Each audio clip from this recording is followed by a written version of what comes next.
Hello, everyone. My name is Luis Mendoza, and I'm a student at the American School of Milan. I was born in Mexico, but I've lived the vast majority of my life in the United States. And I have friends whose parents are farmers, especially in Wisconsin and in North Carolina. And a common thing that they tell me is that the vast majority don't intend to pursue a career in farming, mainly due to how automated and capital intensive it has become. And as the world's agriculture producers become more and more developed, this is a theme that will become more prevalent among the youth of those nations. Now, how will we be able to deal with less farmers, less farmland, but more mouths to feed? What will the next generation of farming look like? Perhaps with us automating more, by developing AI to help us. By becoming more efficient, we will be able to deal with the demands of food production. But this cannot come at the cost of environmental degradation. We must learn to balance the benefits of fertilizers and pesticides with the cost they can cause to the environment. We must, the cost that they can cause to the environment, because this is the only world we have, the world that my generation and the generations after will inherit. I look forward to hearing how today's distinguished speakers are working to create a more sustainable and abundant future for everyone. Thank you.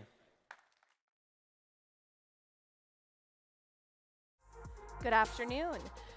My name's Helena Bottomiller-Evich. I'm the Senior Food and Agriculture Reporter at Politico in Washington, and it's my pleasure to introduce this afternoon Adrienne Percy, who is the Global Head of Research and Development at Crop Science, which is a division of Bayer. Welcome to the stage.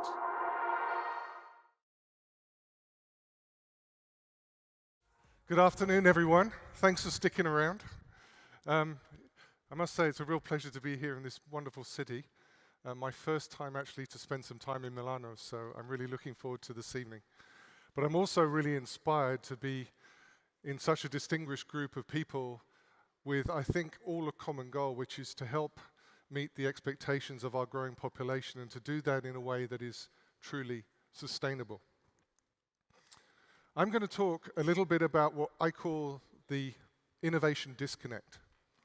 And that's a disconnect that we see particularly in agriculture, but actually in some other industries as well, between what the consumer and what society expects of us and what we feel as an industry, for instance, we need to deliver to actually meet the needs of society. And that's something that has to be addressed. And I wanted to make a few remarks which I hope will set up a good discussion with the panel that's coming up.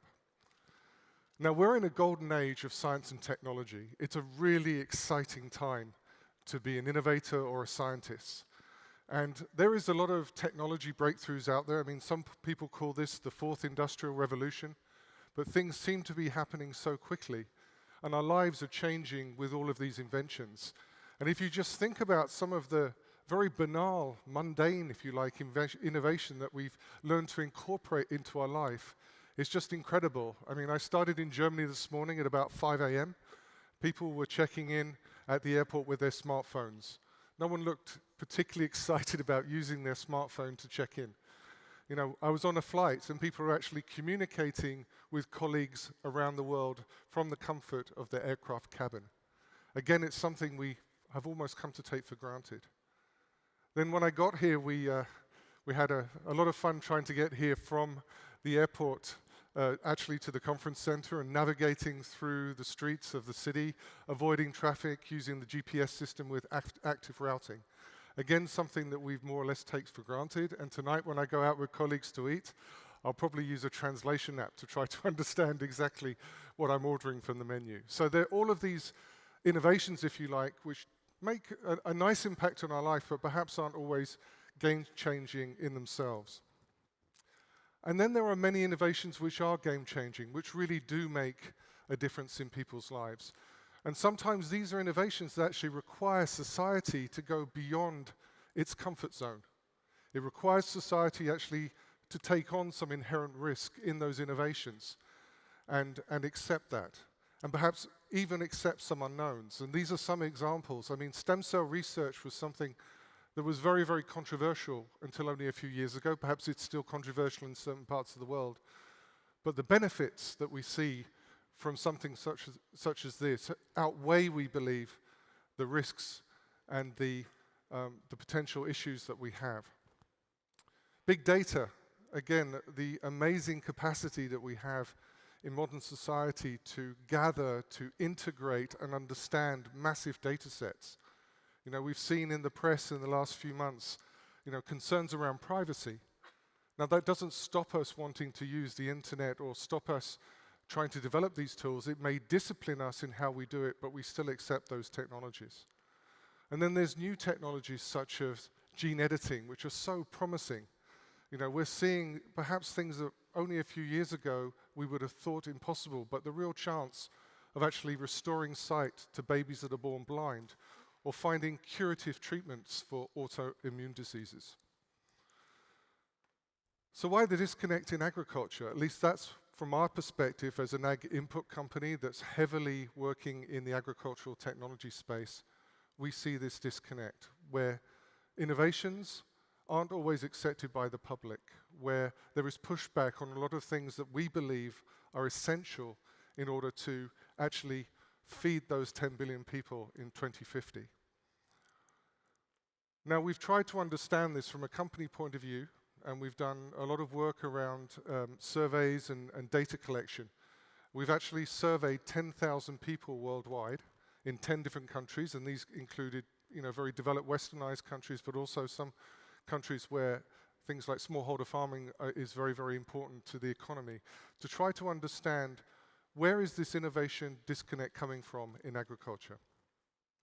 And actually, when you ask people, the first thing, what do you expect? What is the biggest food crisis that we face as mankind? A lot of people get that we do have this real challenge in front of us in terms of feeding a growing population.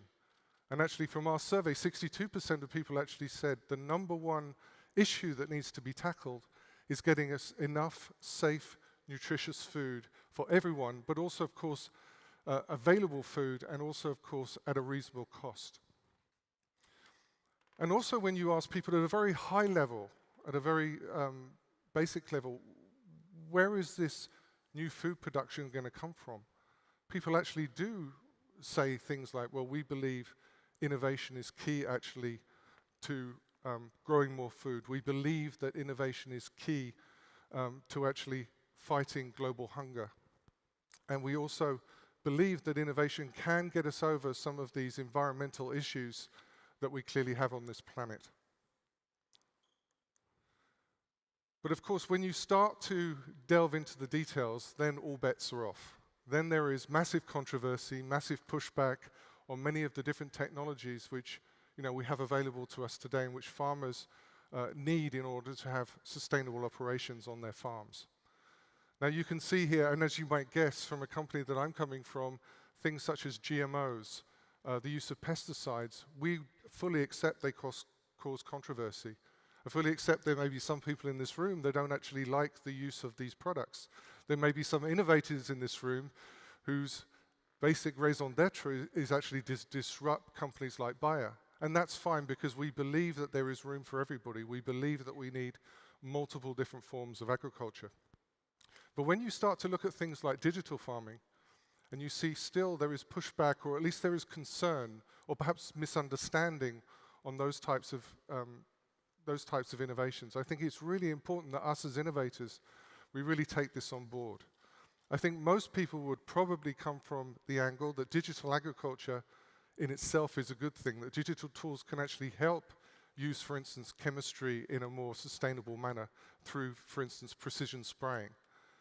But it's not the perception always that's out there, and this is something that we need to talk about with consumers. And it also applies to things like new breeding innovations, things like gene editing, and all the possibilities that we have there. But there is hope. There is hope. And that's because many people are actually requesting more information. And you see that a lot of the people in our survey actually came and said, well, we do have open minds. We're prepared to have open minds if you explain to us what these innovations are, if you explain to us the benefits of these innovations. Now, before I talk a little bit more about that, let's just talk for a second about innovation in agriculture. For 10,000 years, farmers have been entrepreneurs and innovators. They have created and developed an agricultural system which is really remarkable. If you go back to the 1700s, there we start to see the first use of mechanization, the first use of crop rotation, which dramatically increased yields and helped with things like disease on the farm. Then going into the first industrial revolution with, again, more and more mechanization, we saw the ability to actually increase crop production by 2 to 3-fold with the same amount of labor that was previously being used. And then even more recently, we see the Green Revolution in the 60s, spearheaded by Norman Borlaug, who developed high-yielding wheat varieties which were resistance-free. And of course, he is acclaimed with perhaps saving 1 billion lives. And all of these innovations, as they've come through, have also sparked controversy. Farming has never been perfect. It will never be perfect. It's, to a degree, an experimentation by the farmer. And there's more innovation coming. I mean, I'm sure most of you have been in the hall today and have seen some of the amazing things that are going on and that we can look forward to. The use of artificial intelligence, of machine learning, of robotics, of sensors, of precision irrigation, which will really help in terms of reducing water usage. And there are other examples here. Crop protection products, a single crop protection product which can increase yields and actually feed 12 million people with a single product across the world. Products which help, for instance, with invasive species, which ultimately help to conserve habitats and pollinator patches. We've started in the long road to actually develop weather-resistant crops which can have better water efficiency and also fertilizer efficiency in order to reduce the burden on our planet. And then, of course, the new tools, gene editing, CRISPR-Cas, these types of tools, which gives us a real opportunity to make crops more viable for the future and to do that in a fraction of the time that we've seen in the past. So we understand a little bit better the disconnect. We understand that people in front of their supermarket produce shelves are trying to understand, where has this innovation come from? How is it relevant to me? I see all the food that I need to see in front of me. I see all the varieties I need to see.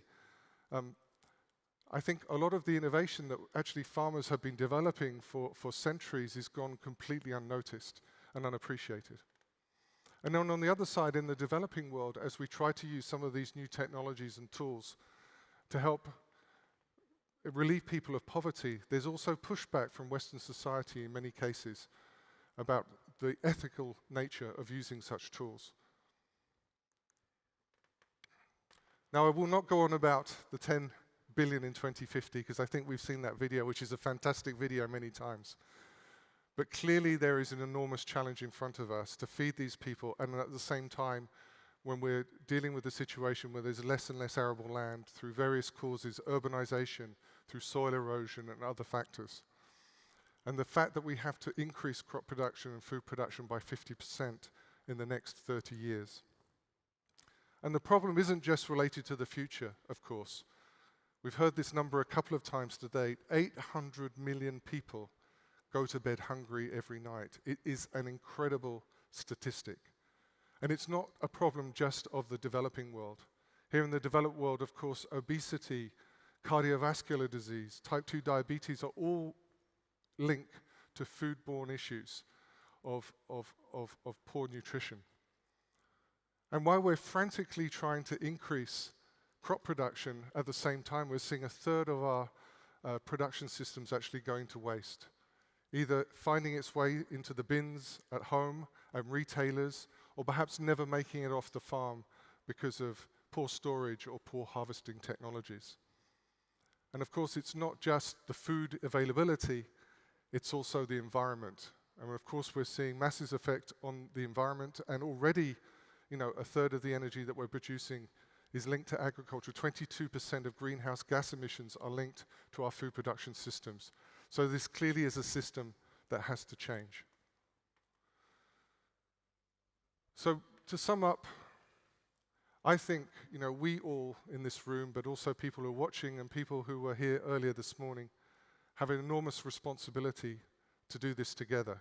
We do not all agree on how to move forward, And that's why communication and dialogue in forums like this is so important. But even more important, I believe, is actually to reach out to consumers, to begin that dialogue with them. We absolutely need to say everything we say with a basis that is in science. But that doesn't mean we can't also talk to their hearts and not just through their heads. And I think what is enormously important is to make that connection between the innovation, whatever it may be that we're seeing in agriculture, and the actual benefits that they see for themselves, for their families, and for their communities. So with that, thank you for your attention.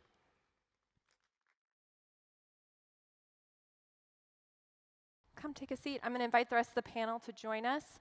Again, my name is Helena Bodemiller-Evich. I'm the Senior Food and Agriculture Reporter at Politico in Washington. Some of you may be more familiar with Politico EU.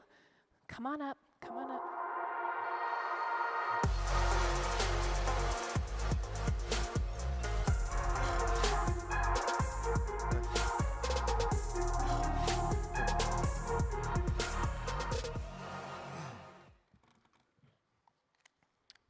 Wonderful. Well, thank you all for being here this afternoon. I'm delighted to be here with a really wonderful panel to talk about how innovation can help us meet the Sustainable Development Goals and how such social and cultural implications, what cultural and social implications there might be for adopting such innovation and technological change. I have a really, really great lineup here. I have John Roulock, the founder of Nutiva, Adam Behrens, the co-founder and CSO of Cambridge Crops, Zachary Fritz, the CEO of Promethean Labs, which is just renamed to Kultova,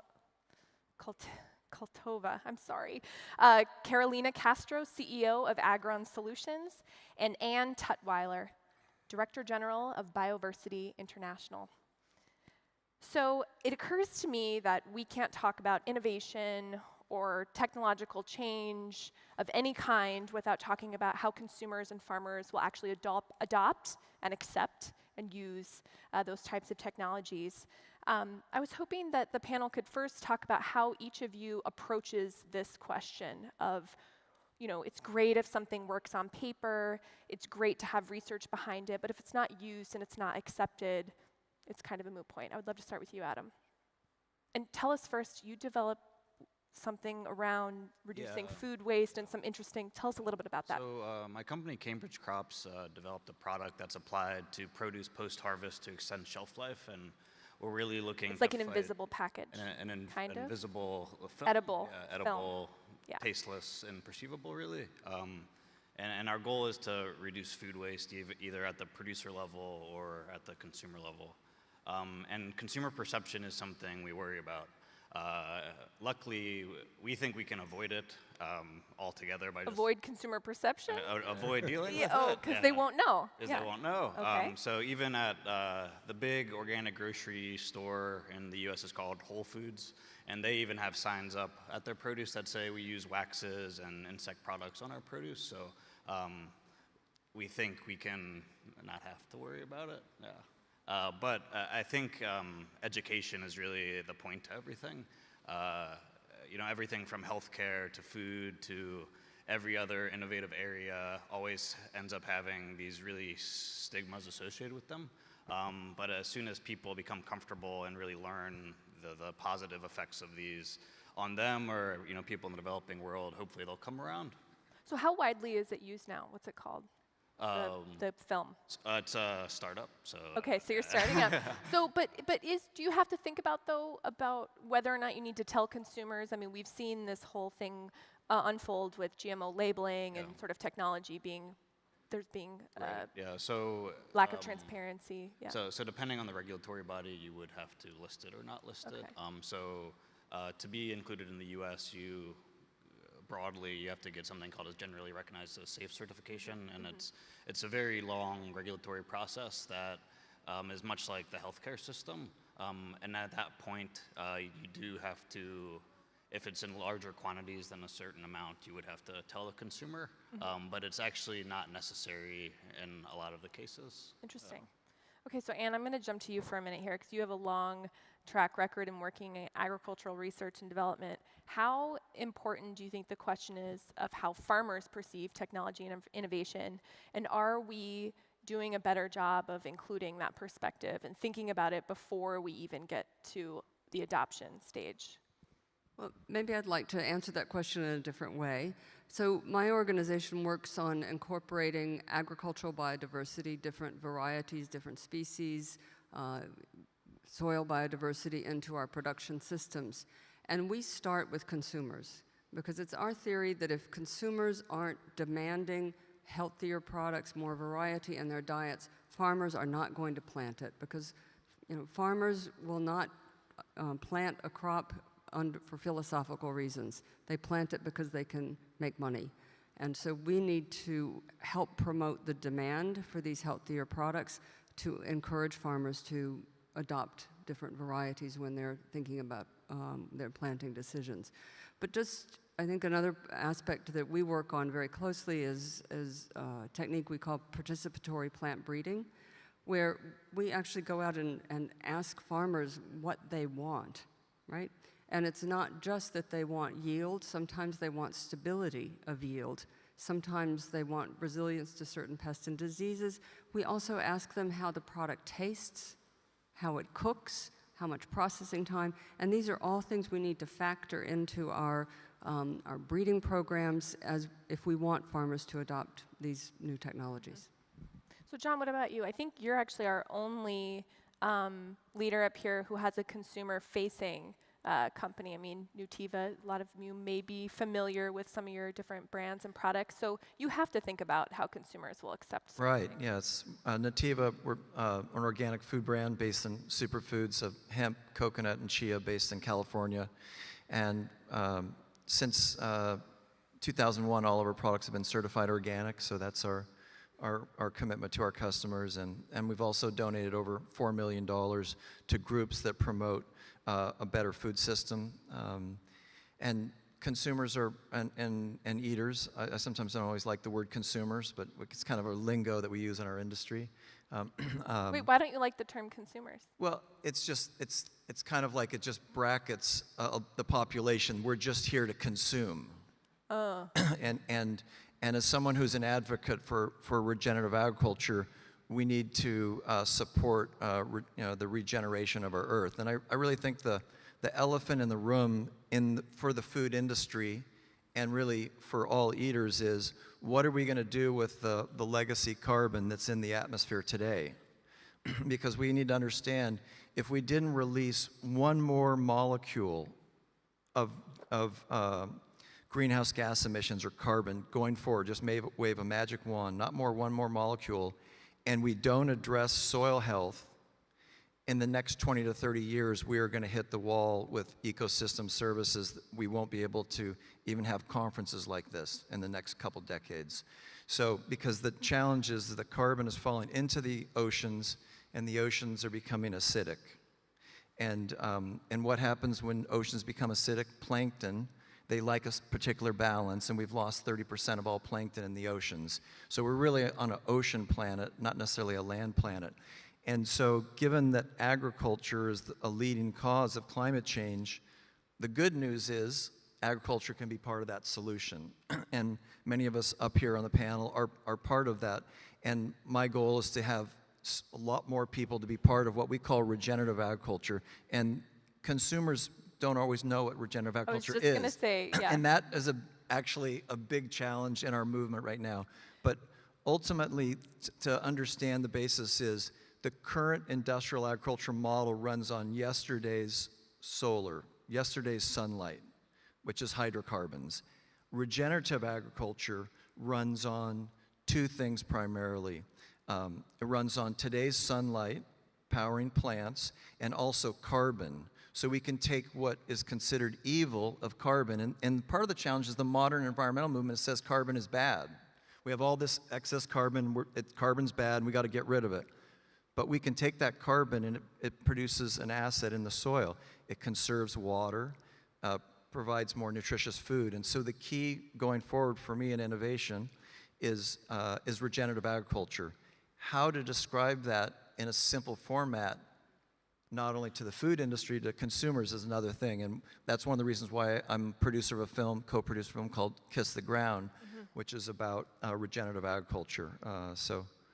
Yeah, and we're going to come back to this because I think regenerative agriculture is a good example of where some of the innovations might sound great, but they're hard to explain, or they're hard to, there isn't a lot of consumer or even farmer recognition of that term. But I was at Expo West was that in March? In March, yeah. And so this is a big natural and organic foods industry conference in the US. It's in California every year. It's actually insanely huge. It's about 10 times bigger than you could think it would possibly be. It's huge.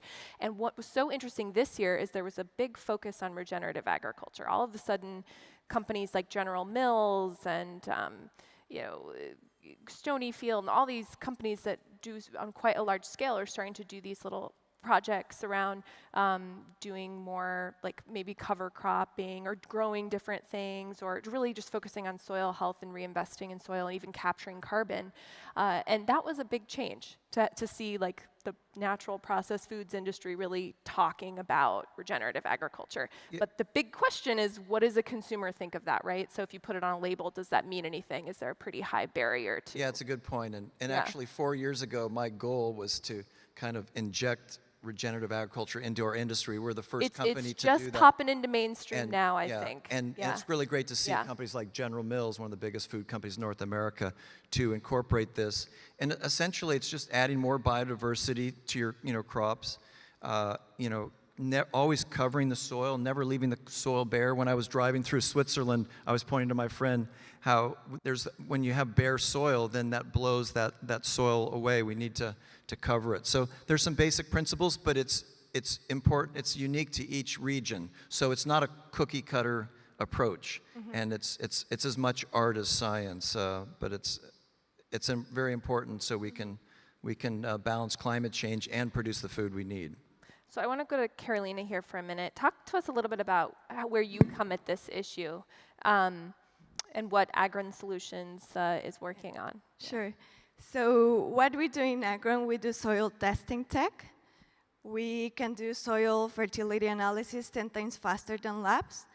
So in this way, we can exactly tell farmers which inputs they need to reach the expected crop yield. So, for example, applying fertilizers in these ways, they don't have to waste, they reduce input cost, and then they can actually maintain soil fertility. So that's what we're doing on Agron.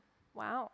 So is the main barrier just trying to figure out how you market that to farmers, or is it building capacity? Like, what is the challenge in doing that and having to do that? At least in Mexico, yes. It's like the adoption of technology, because most of the farmers are small producers.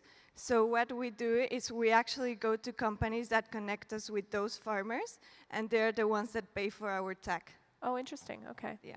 Huh. So Zachary, you work on precision agriculture, is that right? Do I have that correct? More or less, yeah. And more? So talk about what your perspective is. Like, do we have this gap between, there's all this excitement around innovation and technology and actually like getting it adopted widely? Very much so. So also echoing on what the other panelists said, accessing the pressure from consumers and making sure that the actual producers are producing what is being in demand, but also making sure that the farmers have the tools and knowledge on that side to actually integrate all of those new technologies to their production. And so working with people who have those relationships, whether those who put in, on the input side of things, or with existing people, like in their families, who may have a better trust with the producers because they need to know what they're doing. But in our experience, there's hesitation around new adoption for technology unless there's a guaranteed return or certainty that what you're introducing will actually produce results. And so for us specifically, formerly Promethean Labs, we're going through a rebrand to Cultovo, and we work with pesticide optimization for farmers. And so we integrate high resolution, high cadence satellite imagery with 2 types of data collection on the ground, so we can have a high accuracy of threat detection, whether that be weeds, diseases, or insects. And so we can help farmers more efficiently manage those pesticides so they can spray and apply in specific areas at specific times more effectively and precisely. So do you find that a producer looking at the technology is just hesitant to invest in like trying it out? Is that like the problem, that it feels like a risk? Definitely, and part of the challenge with agriculture compared to other industries where there's huge disruption is that there are very few cycles in a farmer's or an agronomist's lifetime for them to actually try new stuff out. And so if you think of like an app that lays a penguin on your face or something like that, you can try it out, and then if it doesn't work, then you can do a change relatively quickly. With agriculture, you have to wait a long time in order to see the results. And so there's a hesitancy around whether or not it's going to produce it, because they invest so much into each iteration, each cycle, that they need to be sure that what they're putting in is actually going to produce the results they need and that are required of them for a broader purpose. Mm-hmm. So Adrienne, you're obviously working with products that are widely adopted, and you're not in the startup phase anymore. Can you talk a little bit about like how you think this space is changing? Are you watching some of these upstart companies and products, and can you tell like which ones are going to be like farmers are going to jump on that, this is really going to be a success, or is it still kind of a vexing challenge of what will ultimately be enticing and worth that risk for them? Well, I think traditionally farmer adoption of technology has been very hard to kind of get a finger on, and for many reasons, like you said, Zach. I mean, the fact that they only have a certain amount of years. And it's not a labor. homogenous group either, right? Yeah. Like everyone is very fiercely independent. But they're also dealing with a lot of other constraints. I mean, at the end of the day, sustainability for a farmer also means about earning enough money to pay for the next year's inputs and getting the farm through another year. They're also trying to do the right thing. I think fundamentally farmers want to do the right thing in terms of the sustainability of their farms, in terms of the environmental impact of farming on the land that they own, and the hope, of course, that they pass that land down to the next generation, hopefully in a better state than they received it from some of the previous generations. So I think farmers have to juggle so many different things in their minds. And it's very difficult, I think, with the technology adoption. What I really see today is digitalization has speeded everything up, including technology adoption. I mean, we can now test products on the farm a lot easier than we could in the past. If you take a crop protection chemical, it takes 13 years from discovery through to actual registration until it's available, for a farmer. So that's a long, long time. And then the farmer wants to try it out a couple of years to see if it really works. And maybe he's going to try it out on a little bit of the farm first and then expand its use. With some of the digital tools that are coming up, I mean, some of these tools have 6-month product cycles. So we're dealing with a completely different iteration when it comes to innovation. And I do believe, that this will change things radically, that testing out products large scale on large farms will aid that whole technology adoption. That's an interesting point, just how long it takes to get an input to market. Like, what was 13 years ago? The iPhone 3? 2? iPhone 2 maybe? I mean, just to show you like how quickly sort of other sectors are moving and changing. Helen, can I just say one more thing? Just to build off that, the other thing that's been a big challenge, I think, for farmers and other producers is that there's just been this explosion in new technology.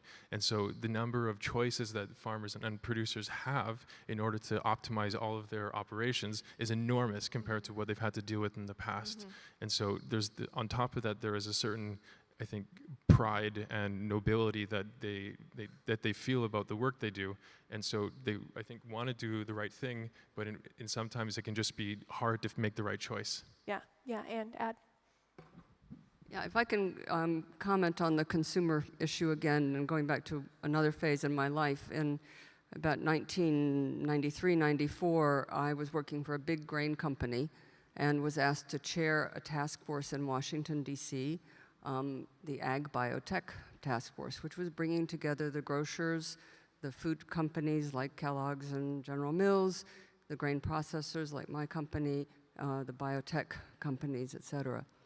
And at that moment in time, there was a possibility that we could, that everyone could have accepted a may contain GMOs label. And it was rejected by a lot of people around that table because it was not scientific. And yet here we are, still looking at this debate, which is still very, very hot. And so I think we need to recognize food has an emotional appeal. And even if it's not required, people want to know what they're eating. Mm-hmm.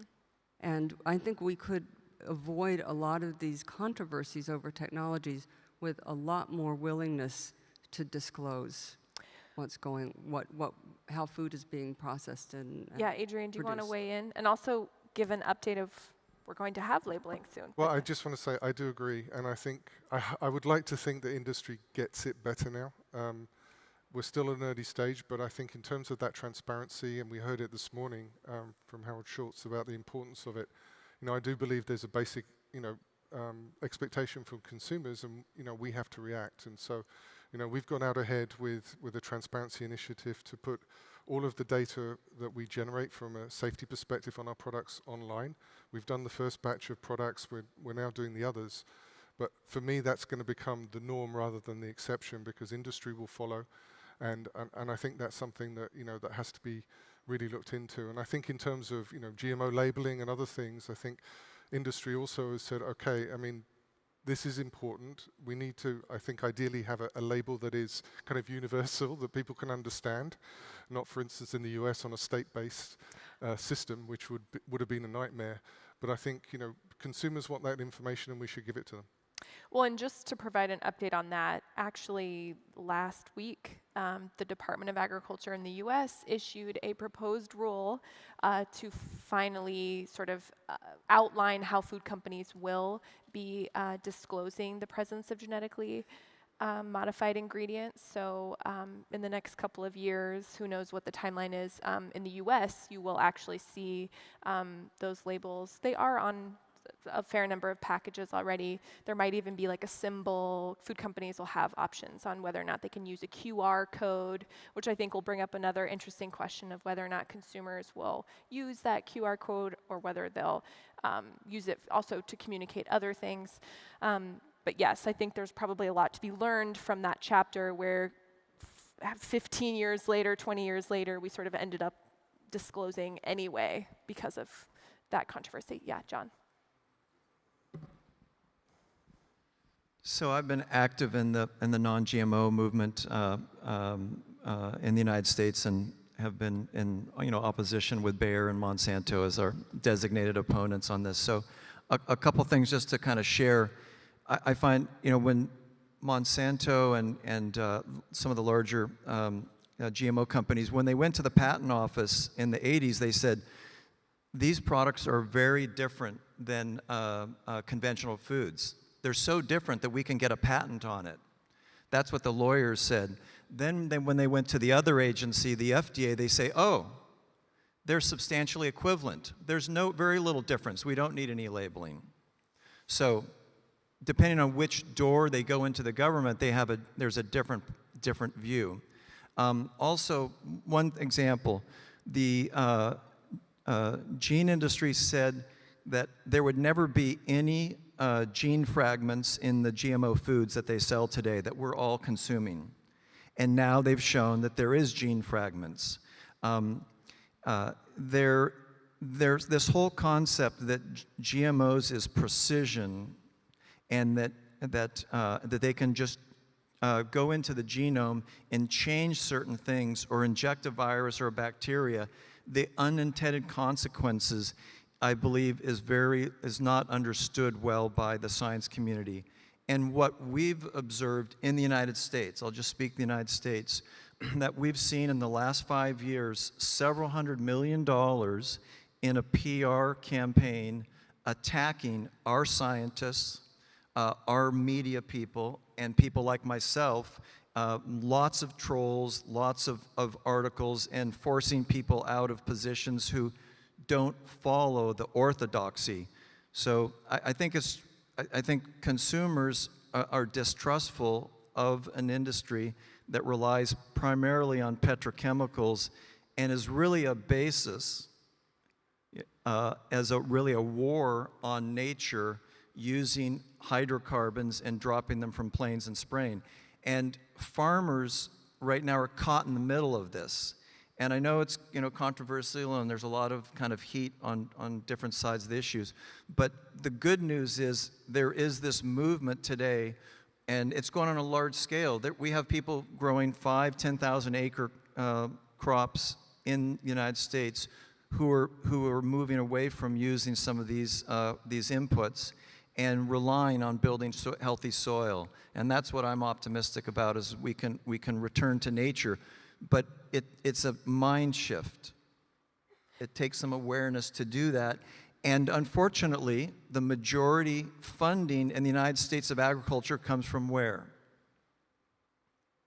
It comes from the chemical companies. So is there a reason why there's very few institutions in the United States that are promoting regenerative agriculture? It's not going on. It's just starting to.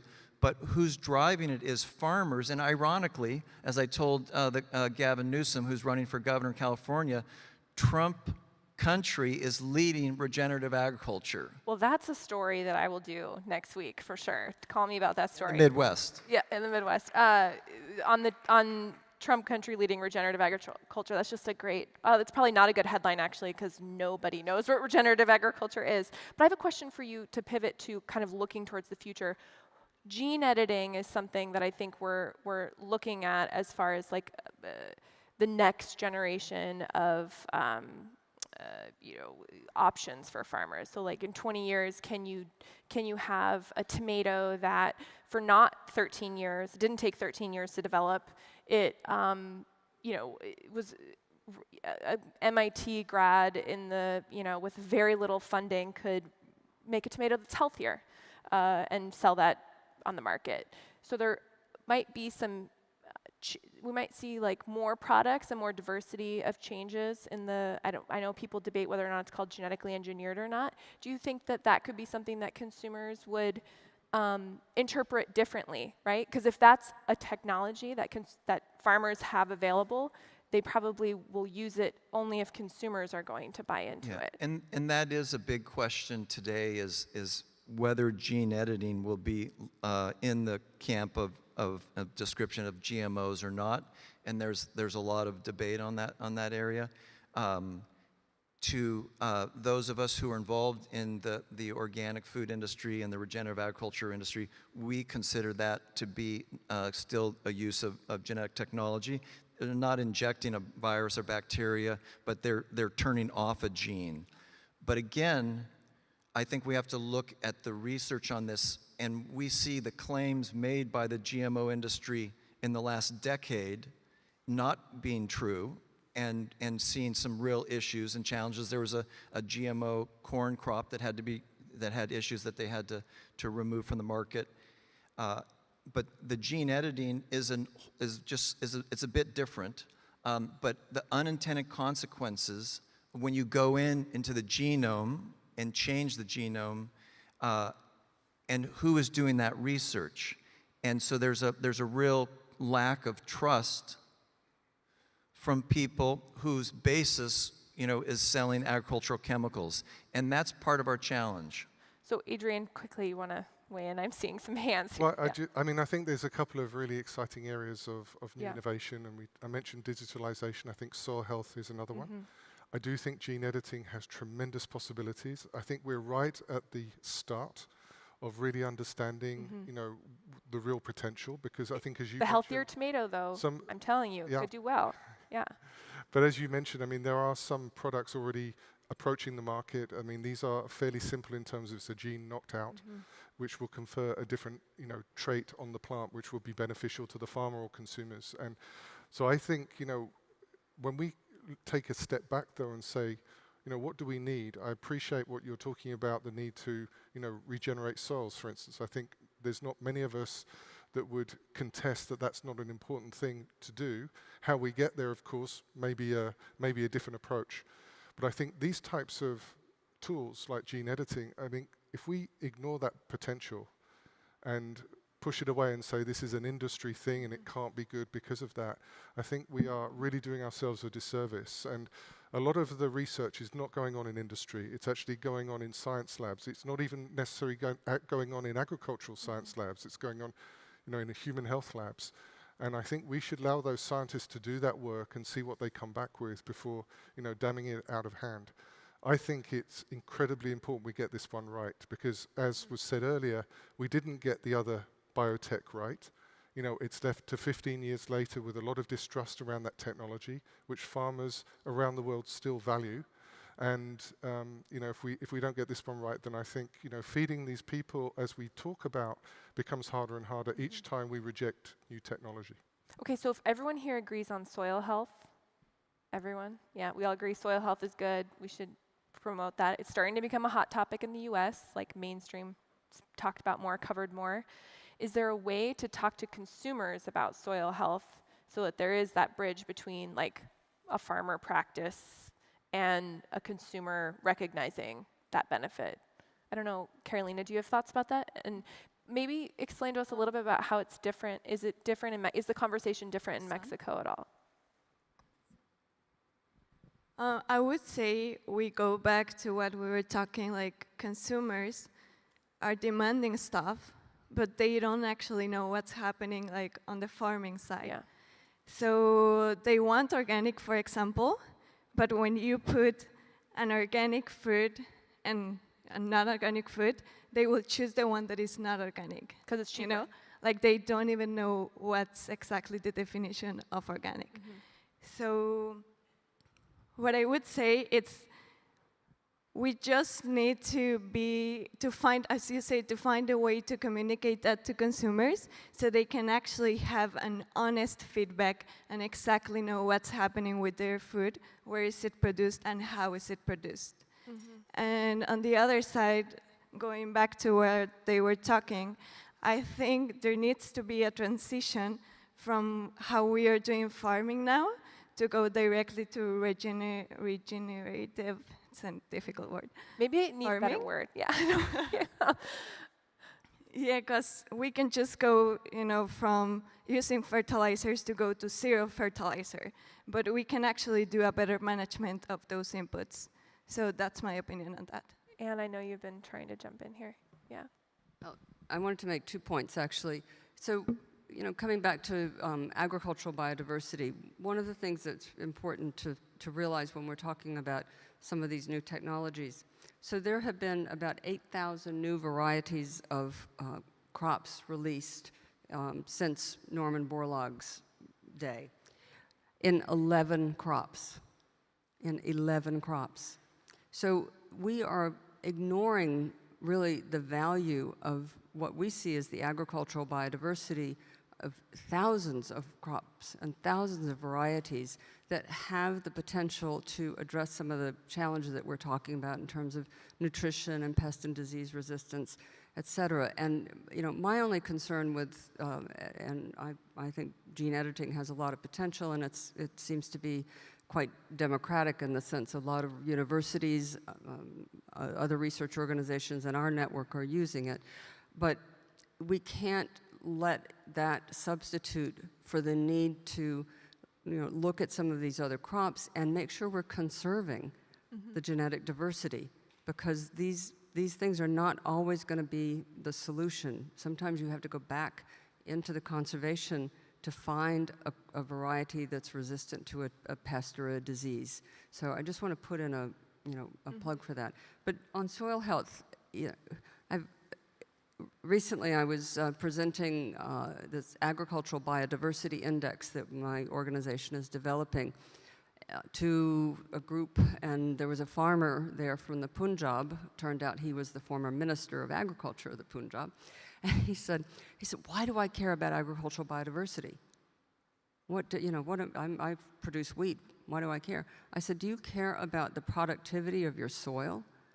Do you care whether it will actually support your productive system? Oh yes, that's really important to me.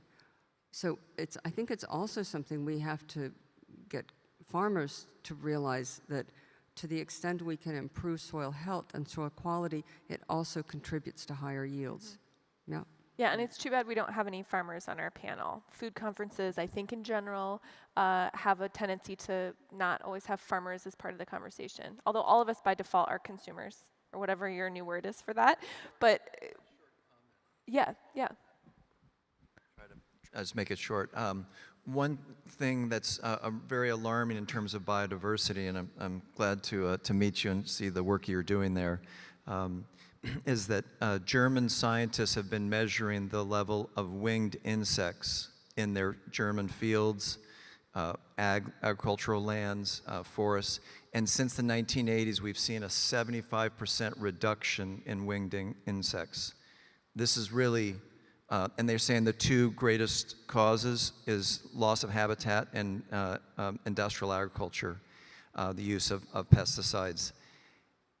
This is like a red alert, because when all of your winged insects start dying and leaving, who do you think eats insects? Birds. So birds are starting to populations are crashing. So I really, we're really in a significant crisis on the planet today, and we have to deal with the issue of how we grow our food. It's challenging, obviously. There's different perspectives. So, but biodiversity is really important, and focusing on healthy soils really helps. Yeah, and at the same time, we are not investing in agricultural research in the U.S., or we're letting it be flat or go down as other countries are surpassing us. That's kind of the policy issue, yeah. Right. And one thing we're not investing in trying to solve. Right. One thing I would mention is Chico State is going to have the first regenerative agriculture center in North America.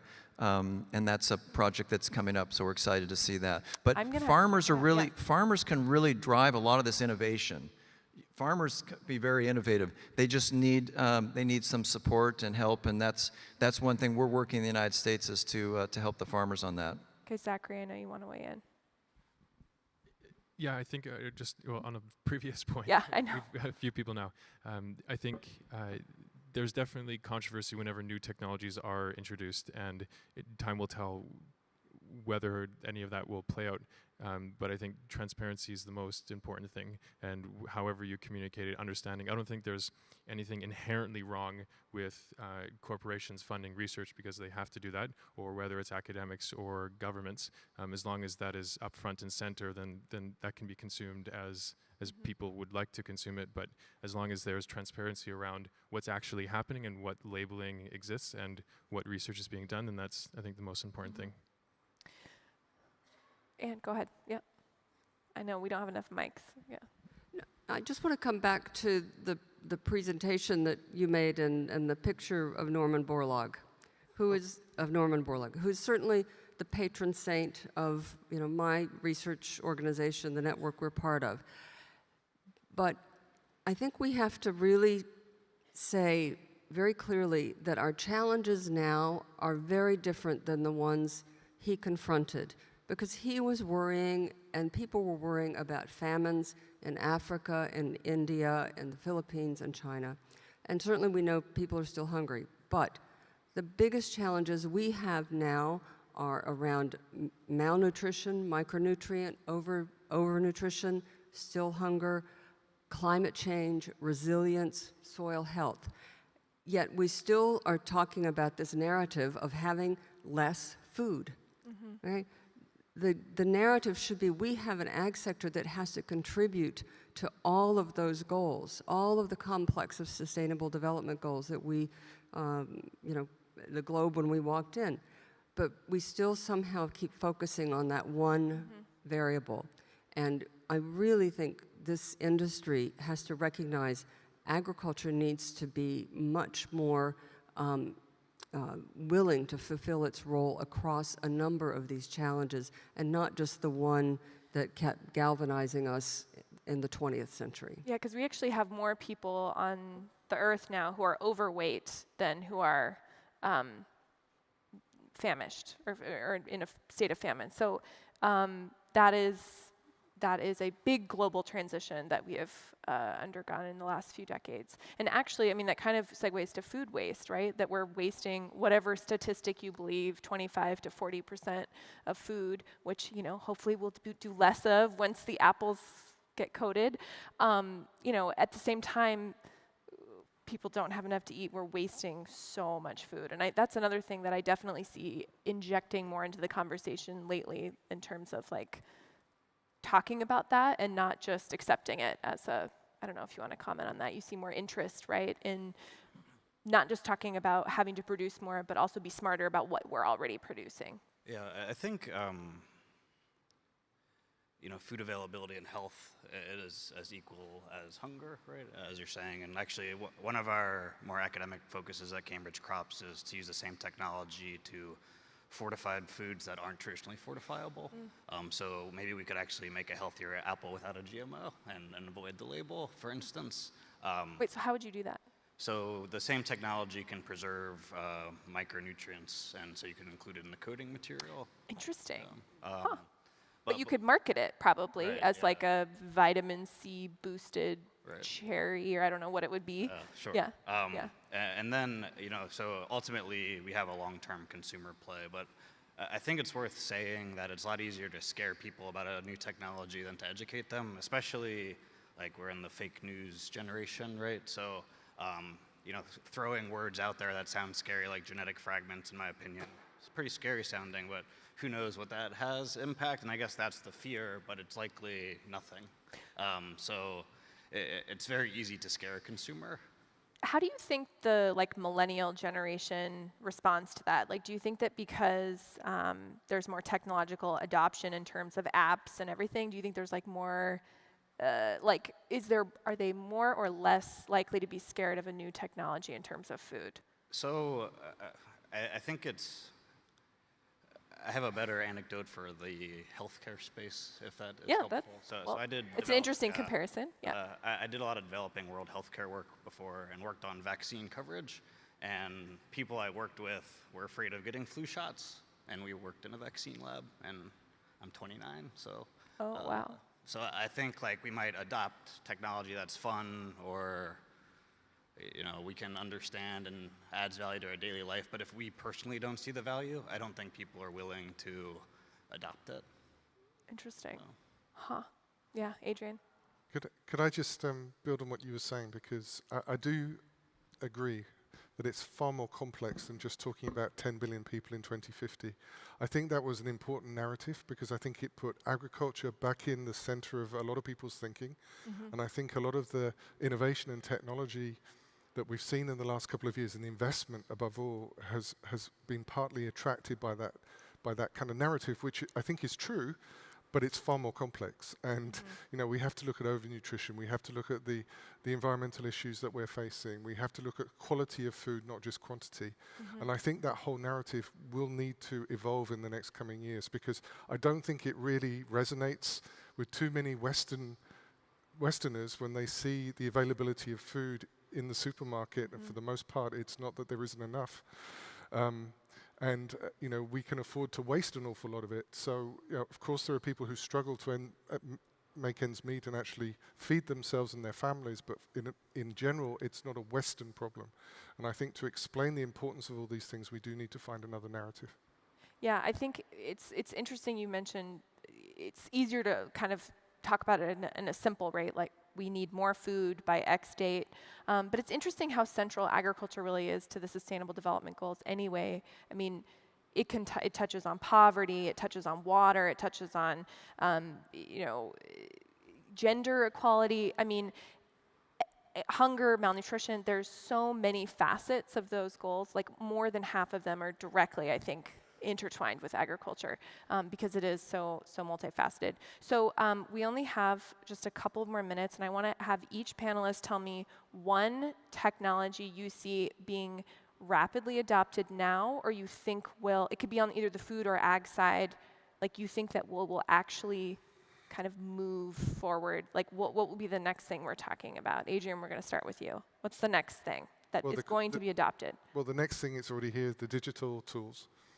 What I think is interesting about those tools, they are not just for the Western farmer, and perhaps with the bigger farm, I think they could be really game-changing, transformational also for smallholder farmers. If they have cell service or some sort of access to Well, broadband. there's even tools working on text and Yeah. other things to get that information to growers. When I've been to India, it's just incredible when you go to villages in the middle of really nowhere. But the one thing everyone seems to have is the phone, and we need to kind of connect with those phones and provide information and good quality information for those people. And I think it will be really, as I say, transformational. Okay, what's going to scale? What's going to go? Actually, the same thing is what I was going to say. The adoption of farm management technologies so that they can track inputs and be connected to various other pieces of the supply chain digitally, which means more quickly and more affordably, is something that that we're seeing is being adopted more widely than anything else. More specific solutions like what we're doing in mapping and identifying weeds and diseases and insects and other threats, we'll have to plug into those solutions and it'll take a few more years before it's massively adopted, because in places like India, there's some basic infrastructure that doesn't exist that needs to be put in place first before any of that can really take place. Okay, Carolina, you, and we got to go quick so I don't get in trouble. Yeah.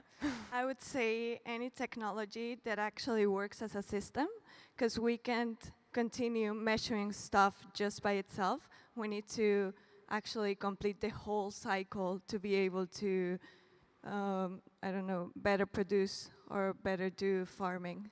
And also, if we need to start doing solutions for the 90% of the farmers, because solutions right now are actually just affordable for 10% of the farmers in the world. I think increasing the diversity of plants and cover crops and keeping the soil covered is going to be a big movement in agriculture to produce healthy soils. Cover crops. Yes. Yeah. Yeah, so we get over 50% of our plant-based calories from 3 crops. Yeah, rice, maize, and wheat. I think we're seeing a real resurgence among consumers in the interest of crops like quinoa, chia, other crops. And I think that will continue to excite consumers, and I think there'll be a lot more research going into some of these forgotten foods, as we call them. Interesting. Thanks. Yeah, I think aside from shelf life extending technology, Shelf life extending technologies, yes. the bacteria space in agriculture is kind of being newly and hotly pursued by big companies, and how to use bacteria to impact productivity is really interesting and will probably be adopted fairly quickly. Interesting. Well, you heard it all here first. Thank you so much for a wonderful discussion. Thank you for joining us. Thanks.